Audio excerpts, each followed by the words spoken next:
My name is April Heenan. That was not my birth name. My birth name was April Real. That was my birth father's name, Real. And then when I was adopted, it got changed to Heenan. And I was born right here in Oshawa, at Oshawa General Hospital. But our family and our background is from up at Mitchby Cotton First Nation Reserve, which is on the lake shore of Lake Superior, just outside Wawa. I never found that out until I found out where it was from. I have two sisters who were adopted with me. We were all adopted, fortunate enough to be adopted by the same family, and that we could all stay together. And they told us that we were adopted. And I was 11 years old. When I was born, we were with my birth parents. I was about 5. My birth mother had left us. My father came home from work and we were there all by ourselves. And at that time, he didn't know how to raise children on his own. He didn't know anything about that. And he was working, so he had no one to look after us. So he took us to a place that a woman was running. Her name was Mum White, and it was just outside Bowmanville. And he took us there because she was taking kids that had no place to go, and people would drop kids off to her. So she ran like an orphanage. Now, this is where I'm not exactly sure how long I was there at that place. Because she wasn't through the government or anything. She was doing it on her own. But she wasn't taking care of the kids. There was some abuse going on and overcrowding, bad overcrowding.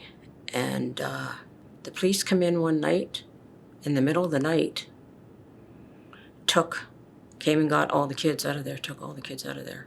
And at that time when that happened, I was sick. I can't remember what I was sick with, but I was really sick, so I was away from the other kids. And when the place got raided, the kids that were sick were taken to a Toronto hospital.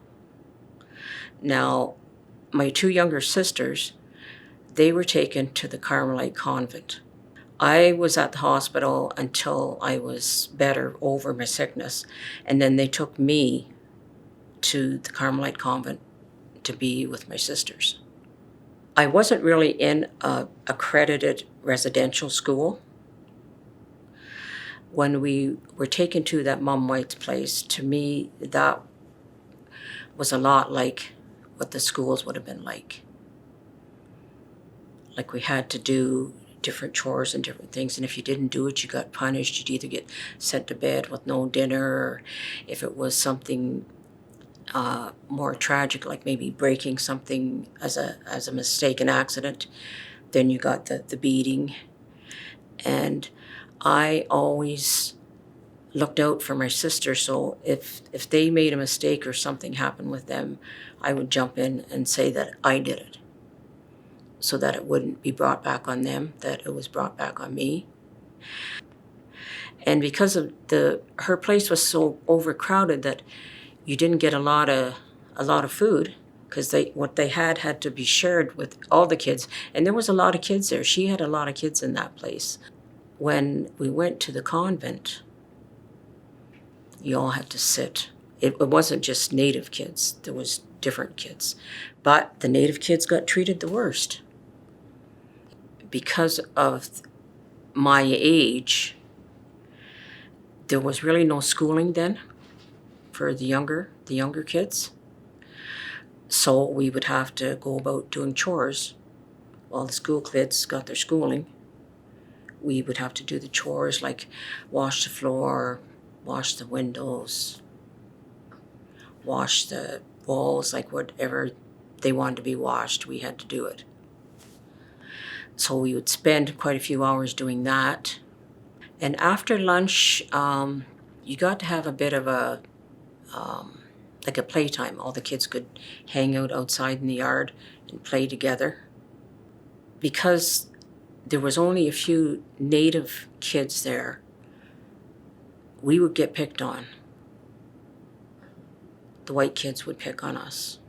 And I got in a lot of trouble from that too, because they would pick on my sisters while I would jump right in. I wasn't letting anybody pick on them. Well, it got turned around when the sisters came out, the convent sisters, that I was the instigator. I was the one that started everything, so I was the one who got the punishment.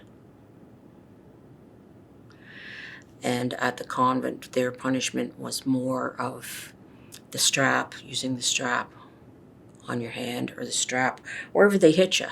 That was the punishment for that.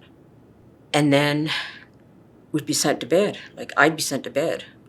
So there'd be no dinner. And you just had to stay in bed till the next day. The food at the convent wasn't, it couldn't have been anything too extravagant or anything too tasty, because I don't really remember a lot of it. The only thing I remember is every day we had porridge for breakfast. Not very much fruit. If we ever had a fruit in there, it was like a whole new world. The living quarters were like little cots lined up in a room on each side, so that there was a walkway down the middle. And there was couple small windows in the room. The boys had their own section and the girls had their own section. We weren't allowed to wander into the boys' section, and the boys weren't allowed to wander into the girls' section. The Carmelite nuns ran the convent. I remember seeing the girls, some of the white girls, when they had to get a strap or a belt, they didn't seem to get hit as hard as us little Native kids did. Like with us, it seemed more severe. At the convent, we didn't get to go away anywhere or have a holiday or have people come in and see us, because most of the children there were orphans, or like we were, like just taken there, and so there was no family that could come to visit. And I don't remember any of the kids' family ever coming. We were in the convent about 2 years before we were taken from there and sent with the Children's Aid Society. So that, being in that care was probably 3 or 4 years. And then we were adopted through the Children's Aid Society. Life was, we were all taken care of. There, lots of food to eat, well taken care of, clothed and everything. But how it seemed to me was that we were adopted just to be little slaves, and I was the oldest, so I got most of the burden put on me for that. And as I got older, I come to resent that, because the people that adopt you and take you in are supposed to love you and want to give you the best life. And to me, that wasn't the best life. I stayed with my adopted family till I was 16. So from 11 to 16, I was there for 5 years with them. By the time I left my adopted parents' house, I had become pretty wild, pretty rebellious. They even sent me to the Whitby Psychiatric Hospital to get evaluated at one time. And of course, as soon as I turned 16, well, that was it, eh? Like, you can't keep me here anymore. I'm 16 now, I can leave. And when I left, it was just like being born again. It was like being free, and I just kind of went wild and crazy for a while. And of course, with that happening, I ended up getting pregnant. When I found out I was pregnant, I didn't know, because I didn't know anything about pregnancy or anything. Our adopted mother had never, ever told me anything. And when I phoned her and told her that I was pregnant. She was not overjoyed, and she did not want a grandchild. I just decided to have my child and raise my child. I couldn't see giving up a child because of me, the way that we had been given up. What I remember about being at home with my parents, my birth parents, like our mother just partied all the time. There was a lot of nights we went to bed with no supper. Then our birth mother left us. That's why we were given away. So I just couldn't understand how someone could have a child and not want to take care of it. Even though I was young and foolish, I said, no, I'm going to raise my own child myself. I remember thinking that when you have children, that they shouldn't have to be afraid all the time. They shouldn't have to be scared. And when I had my daughter, I thought, okay, she's going to have a better life than what I had. She's not going to go through the things that I went through. But at the same time that I'm saying this, I was still partying. Now, mind you, not as bad, but still partying after she was born for a few years. I got reunited with my birth father when my daughter was about 13. She wanted to know about the family. So she decided to start a search and wrote to Ottawa. And we got a letter back saying that where we were from, the reserve we were from, and that we had been registered with Indian Affairs when we were born. So that was how we found them. When we found out where we were from and where the reserve was, our reserve, we didn't know if our birth father would be at the reserve. We didn't know anything, but we just drove there. And I just went up and knocked on a door. And the lady that opened the door, it was just like looking in the mirror. She almost looked exactly like me. Well, it turned out she was my cousin. And she just about fell over when she opened the door because she knew immediately who I was. And it just so happened that day that we were there, my father had packed all his stuff up. He was moving from Wawa, like the reserve, he was moving from Wawa down to Sault Ste. Marie that day. And my cousin said to me, well, you might be able to catch him downtown Wawa at the bar. He probably wants to have a drink before he moves. Takes the trip down. So into Wawa we go. We went into the bar. Sure enough, there he was in the bar. And as soon as he seen me, he knew who I was. And he grabbed my ankle and put it up on the chair and looked at my ankle because I have a scar there that I got when I was born. And he just started crying. I was glad that we found him. I still had a hard time dealing with how could people just leave children. I just had a hard time dealing with that. And so I was kind of standoffish with him. I kind of always stood back because I knew he loved me. I just knew that he loved me. But see, he was still drinking a lot and he was still partying a bit himself at his age. And the first few times that we went up there to visit, he would be drinking. So it was kind of hard to just say that, wow, Dad, I'm so glad that we found you, eh? Because I didn't want my child to see that, because she had seen it with me, because that's how I was too. All the experiences of my life being at the Mum White place and then being in the convent, it just made me like hard, like closed up. I didn't want to be close to anybody. I was very, very mean, and I just kind of kept everybody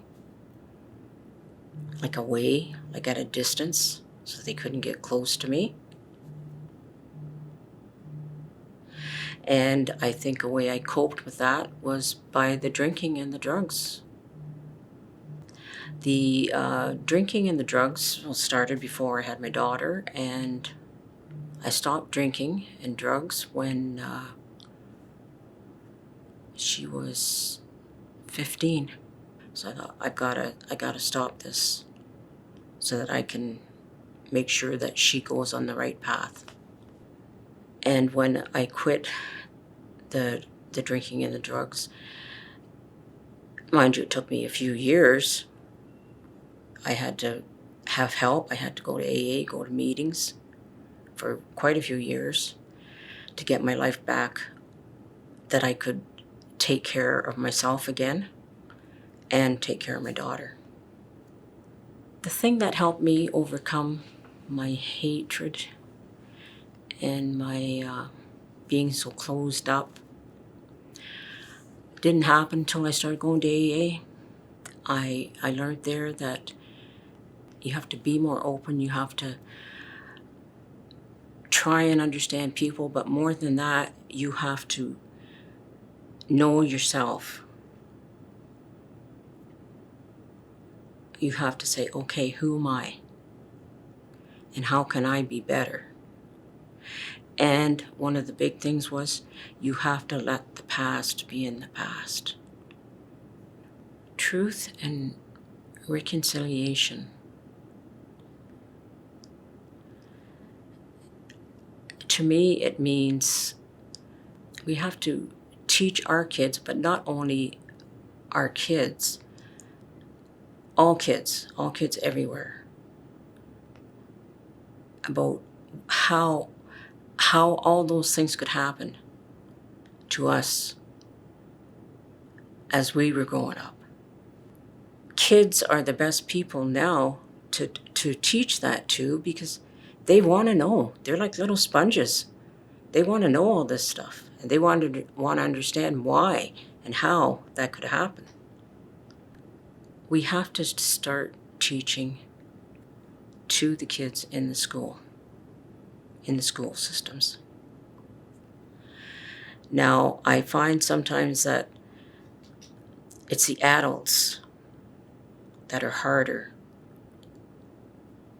to get them to understand how this stuff happens and how it did happen and how it's still happening. I think people need to hear Native elders and the scholars speak about it, to understand it. I think in closing, I would just like to say that with my life, I was one of the fortunate ones that was able to turn my life around from bad to good. Because there was points in my life that I did want to not be here. Then I was fortunate to be able to have my 2 grandchildren. To me, that is one of the main reasons why we are parents, is to have grandchildren so that we can help raise them and help teach them their Indigenous culture and the world, the ways of the world, so that they become a good adult.